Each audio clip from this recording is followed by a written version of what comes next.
I'm not feeling as good this time because I just filmed a whole part of this and the audio wasn't there. Awesome. Hey, and welcome back to the B2B Marketing Gap podcast with me, Jade Tambini. I'm really excited about today's video. We're moving into part 2 of my 6-part video series on how to create a B2B marketing strategy from scratch. If you haven't already watched video 1, you can head over to my YouTube channel or the podcast if you're listening and listen to episode 1, which covered all about the marketing review. It is so important to start there because you don't want to move into this section if you haven't yet gained a really solid understanding of where you are. If you don't already know me, I'm B2B Jade. I'm a TikTok influencer, podcaster, and I built my course for frazzled, stressed out marketing managers struggling with imposter syndrome who want to be more strategic. I built B2B Breakthrough Academy for people exactly like you to help you create your marketing strategy in 6 simple steps. So this video is going to be talking about setting your marketing objectives and figuring out what your marketing budget should be. There are 6 steps in the B2B marketing strategy process that I go through in B2B Breakthrough Academy. Some people do it differently, some people do it the same, but this is just the way that I approach it. Within this video, we're first going to look at how to set marketing objectives that align with your business goals.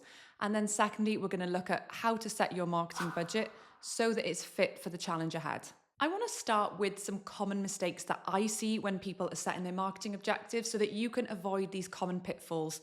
I'm then going to get to my process for setting marketing objectives, which is a little bit different than the standard SMART format, which I struggled with. The first common mistake with setting marketing objectives that I personally fell into is setting your objectives more as tactics as opposed to a pure objective. So very often more junior marketers are writing down things they're going to actually do and implement as opposed to the overarching objective. So let's just briefly touch on what is a marketing objective supposed to be. The objective is the overall focus area for marketing to put its efforts into. It's the challenge we're going to solve, and it's what we're really going to deliver overall in line with how we're supporting the business goal. So it's really not what we're going to do, but it's more the larger area that we need to be focused on so that we can help the business achieve what it needs. When we veer away from that and purely have tactics in there, there's no way for us to really understand if we're doing the right thing, since tactics and strategy should come much later down the line as we go through this process. Another issue that I see with setting marketing objectives is when there's just too many. There's just a list of 6 or 10 key things that are fairly woolly, that can't really be delivered upon, and it means that you've got too many places that you're trying to shift your attention across.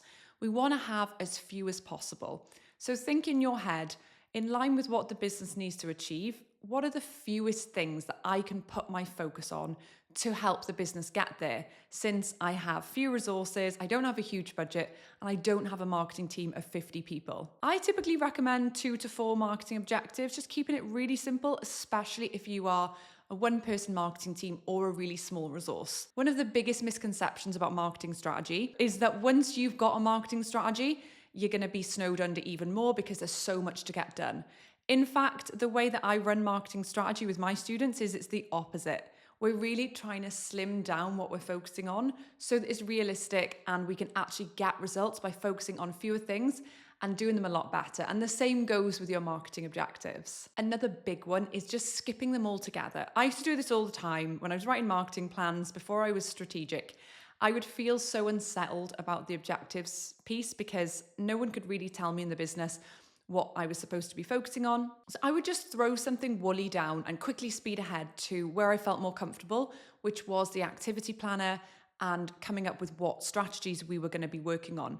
The problem with that is that you end up in the wrong direction. Or if you are in the right direction, it's going to be a fluke because you don't really know if what you're putting in your strategy plan is going to be the right things to work on to achieve what the business needs from you. So again, that is why you must start with your marketing review and not just simply start here at setting objectives, because you don't have an understanding of what the business needs to achieve and its main challenge areas. Make sure that you do not skip over this section and that you give it the time and energy that it really needs. And then also one to keep an eye on is make sure that you are definitely checking back in with yourself, that every objective you set directly hits off a business challenge area. So without understanding from your leaders what it is they need to achieve financially and also what stands in their way of becoming the business they want to become, whether that be growth, whether that be people in the company, how they set themselves up, whatever it is that they need to do to take the next leap forward, then you need to be aligning with that. So constantly checking in with whether or not your objectives line up with what the business cares about is so important. And I tell this story very often that I became so obsessed with getting leads that I tripled them in an early marketing job that I worked in because I'd learned SEO and I put it to practice. And the company came back to me and were like, these leads are not what we needed. We actually need to keep our existing clients happy through account management. This is not the focus area for us. So I spent all that time and energy doing something that was not what the business actually needed. And none of the leads that came in were of an ideal fit for the business anyway. So I wasted more resource in people having to contact those leads to either take on a really small contract that maybe wasn't worth it, or tell them that we couldn't really help. We are going to get a little bit controversial when we talk about how I approach marketing objectives, because I really feel like a lot of what we learn with setting marketing objectives is around patching the problem as opposed to solving it. What I mean by that is if you set an objective of generate 100 leads within a 6-month period for the sales team, yes, that can lead to growth, and it certainly will if those leads close, but that is not always going to get at the deeper issue of what the company needs help with. That could be a result, a key result to measure at the effectiveness of your marketing, but usually it's not going to be the marketing objective, the key area that we need to focus on for growth. For example, if you're having difficulty closing the leads that come in the door, or if you've got sales alignment issues, or if customers are choosing competitors instead of you, I just mean to say that we should really check what is going on in our company before we make our objectives only about sales leads. Have we got retention issues? Have we got closing issues? Have we got positioning issues? What is the bigger issue that we're looking at? And then we can have number of leads as a measurable, but it not being our main focus of the marketing objective. And I will share examples soon because I understand that that sounds crazy. On that note, let's have a look at 3 examples of marketing objectives that I don't believe are particularly strong and that I would avoid using. So just going off the back of the point I just made, 300 new leads by the end of a quarter is a key result within a marketing objective. So it's a measurable that we can look at, say, great, we're making impact on the business, but we really should be asking, what is the challenge that we're facing to address? Why have we not got that growth already? Why are customers not coming in the door? What is the big thing that we need to solve so that we generate the growth we need? Another one that's probably fairly obvious is something like launch our new brand positioning and website within 4 months. This is literally just a tactic. This is not a marketing objective. This is a project within a strategy. So we need to avoid anything that is just laying out things to get done, because that's not actually helping us achieve our mission and vision as a business. What you really want to think about with things like this is what marketing literally means. So if you think of the definition of marketing, the one that I use is from the Chartered Institute of Marketing. I really like it. It's the idea that we are satisfying customer needs while making a profit. We're also anticipating, identifying those, but ultimately we're about finding out what customers want, getting it to them while making a profit. And if you think about it, the more profitable you are is directly connected with how your business is set up to deliver its service. So if you can get more efficient with how you do that, if you can speed up customer comms, if you can make your customers' experience better while using fewer of your resources, that really opens up marketing into much bigger territories than just launch a website, generate 100 leads. This mindset shift for you about what marketing actually is going to unlock so many possibilities about how you approach your marketing. Another poor marketing objective would be something like launch and grow our presence in London by the end of the financial year. This is just an approach to selling. This is actually not an objective at all. This is just, if you needed to hit certain goals as a company, one way to do that would be to enter a new geography like London. And that will come with all sorts of challenges like competing with a bigger pool of people, needing possibly a larger budget, but it is ultimately still a strategy tactic approach. We don't want to be doing that. So let's have a little chat about the process that we use in B2B Breakthrough Academy. If you are already a student, you will find in the templates really nice guidance on how you can use this yourself, but there's no reason that you can't do this independently of being a student of my course. I'm here to help you and answer your questions always. I've on purpose kept the flow of the templates within my packs of templates to be connected with the previous stage. Because something I found really hard when I was writing marketing strategies in the past, when I didn't have access to the templates and the course that I've created, was that everything felt really disjointed. You filled in a section, you moved on to the next one, and there was no connection whatsoever. So with how this template works, we start with the business focus area. And to complete that, you literally have to go back to your marketing review, because otherwise you're not going to know unless you know it off by heart, and you're going to fill it in. And that is going to make sure that the marketing objective that you set is directly connected with that pillar. So say you have identified there are 4 key areas in your business that need focus to help that company get from where it is now to where it needs to be. And you're going to put those into your template, and then you're going to create a marketing objective off the back of each of one of those. I have always felt the SMART objective pushed me down the tactical route a little bit too much, because there's such an obsession with making sure it's simple, measurable, and we end up in a box. We can't think freely about what is the bigger challenge. So at marketing objective stage, we are going to get onto key results and success indicators later on, where things are measurable. I'm not talking about being woolly here, but I do want people to really think about the bigger issue that they are solving, as opposed to getting too granular at this stage. And I will share an example in a second of how you can make your marketing objective broad without being woolly. And then next we would look at the business results. So like a key business result. So that's going to be new customers. It can be incoming leads. It could be an improved retention rate. All these different factors that are measurable, but they're directly impacting the business. And then I like to separate out success indicators. Obviously, people call those key performance indicators, but I just feel like that's a bit jargony. So I use success indicators. And this is where you're going to measure any signs that your marketing is working. Let's say, for example, later down the line, you pick a strategy where you're going to incorporate webinars. The key result would be secured customers or leads, like opportunities to quote off the back of your marketing activity. Your success indicators could be the number of people who've registered for your webinar and have showed an interest in the topic you're talking about, that you know could later become those success indicator statistics. So it means that you're going to measure the right things, and you want to see this as like a funnel from the big focus area of the business through to your marketing focus area, what you're going to focus on to help with that, through to how you're going to measure at a business level, and then through to in your marketing, how you're going to directly understand that, so that you don't end up just measuring random stuff that's not connected with the overall strategy for the company. Let's have a look at a couple of examples of how that could work in real life. For example, if a company focus area is that we're losing customers and we need to make sure that we're keeping those customers and improve our falling retention rate, it would be really easy for your marketing objective to be set as increase customer retention rate by 15% within a 6-month period. But I feel like that leads you down the road of just promotions to keep customers, or setting up meetings to try and upsell them or keep them, or price cut.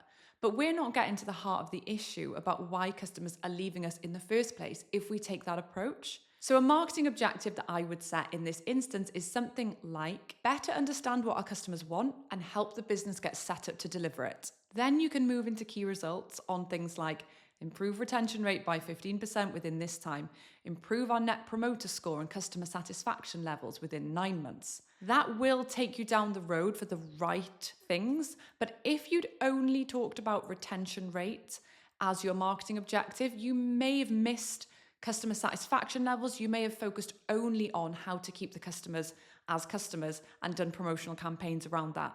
So by better understanding what customers want, you're broadening out how you're approaching this challenge. You could then look at success indicators such as number of meetings set up with the sales team with existing customers to try and keep them on side. You could be measuring good reviews as part of a campaign. You could be measuring clicks to landing pages where you're promoting things to change the perception of your customers. The list is endless, but I feel like that's a really good explanation of how this process can work, from what the business needs to focus on all the way through to what you measure in your marketing team. Another objective example could be your company would like to be seen as bigger and more able to resource larger projects than previously. So maybe they started from humble beginnings, they'd been servicing small clients, but now they really want to be seen as a true player in the industry, and they want to get a shot with bigger clients. And so naturally, we think of a key result as get 120 leads among people who have access to bigger projects, but actually it might be more around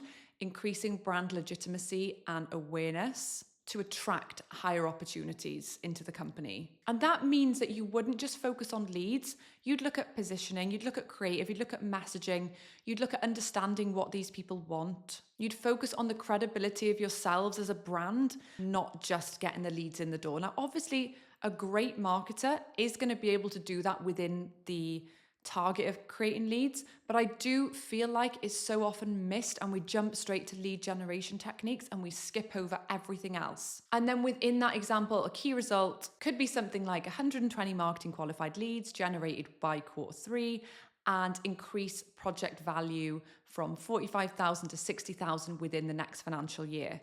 Your success indicators would be things like list growth. If you're trying to raise awareness and build brand credibility and get more people into your funnel, it could be the email list size growing, it could be PR mentions, it could be engagement with your content on social media where you're trying to pitch yourself differently and get people to see you differently. And it could be number of quotes submitted, conversion rates, as well as things like website traffic. Now, it's really going to depend on what you do in your strategy selection, what you're going to measure, but those would be examples of success indicators that let you know, oh, we're on track for achieving what we need to achieve. A really good one in that example would be that your predicted pipeline is increasing. So the number of jobs that you have versus the pipeline value increasing, that would tell you that, okay, well, we haven't closed the work yet, but our pipeline is looking healthier and the quotes that we're submitting are higher. And the opportunities that we have that are likely to turn into opportunities to quote, that is so wordy, are looking like they'd be higher than in previous times. So the people we're attracting are clearly of a better fit for us. Okay, so I feel like that is just how I approach marketing objectives. It has worked so well for me. It has worked so well for all of the students on B2B Breakthrough Academy. If you would like more information about how to set your marketing objectives, you can join B2B Breakthrough Academy. I've shared links with how you can do that in different ways in the description box. And you can join others who are on the same journey. Within main B2B Breakthrough Academy, the full course, you will get access to me on live Q&As. You'll get the templates. You'll get video trainings for every tiny little section, sample completed templates, and just all of the help that you're going to need to complete your strategy.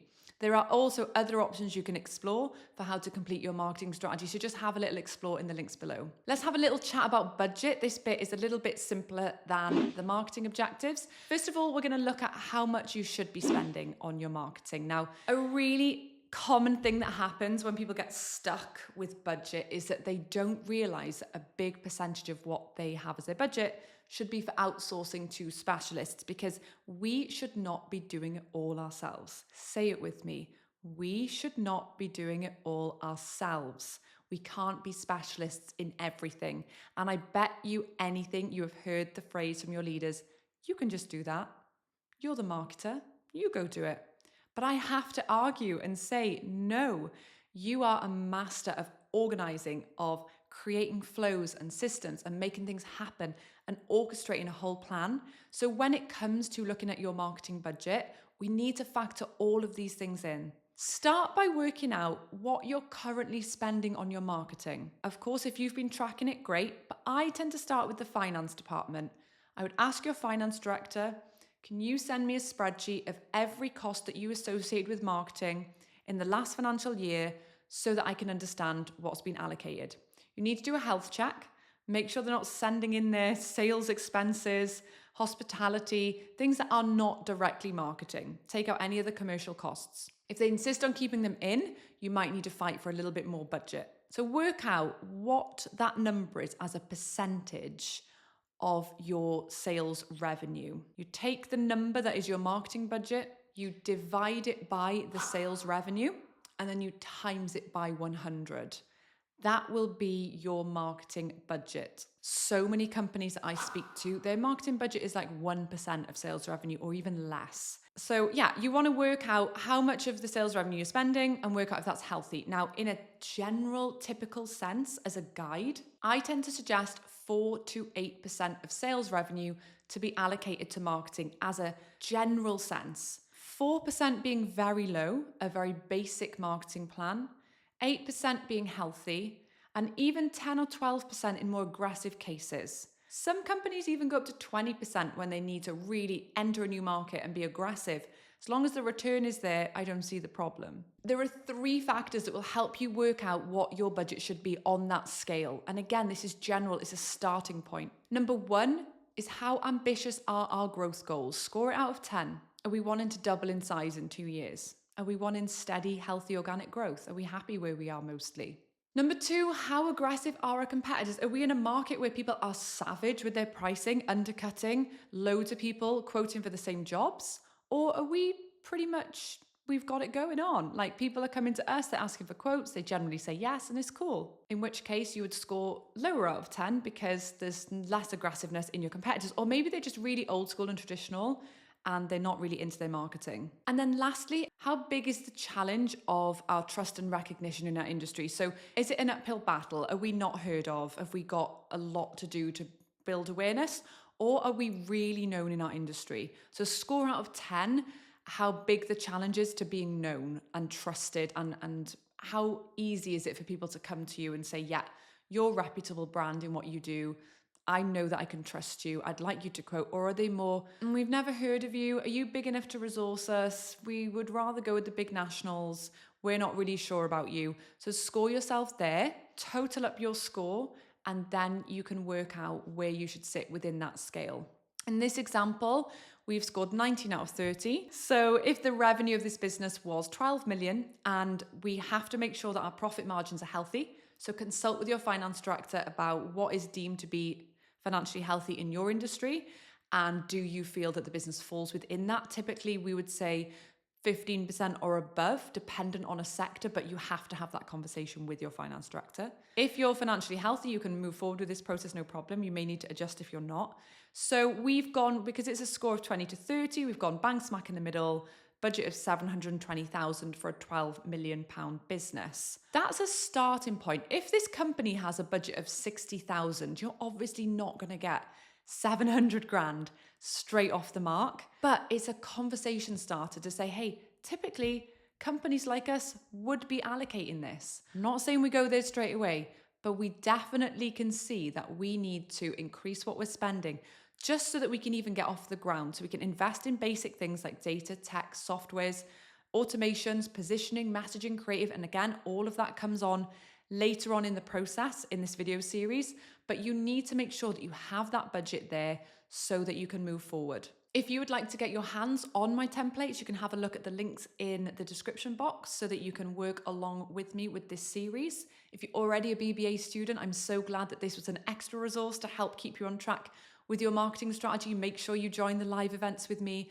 Make sure you use the community. And if you haven't already signed up to B2B Breakthrough Academy, I would love to see you there. I'm all about supporting my students every step of the way through becoming more strategic as a marketer, which is not just about filling out a bunch of templates, but about radically shifting your mindset so that you become a strategic player in your business. You can have conversations with leaders to challenge preconceptions about marketing, to push your way into more strategic conversations, really finally get the respect you deserve, and the biggest one, kick imposter syndrome to the curb.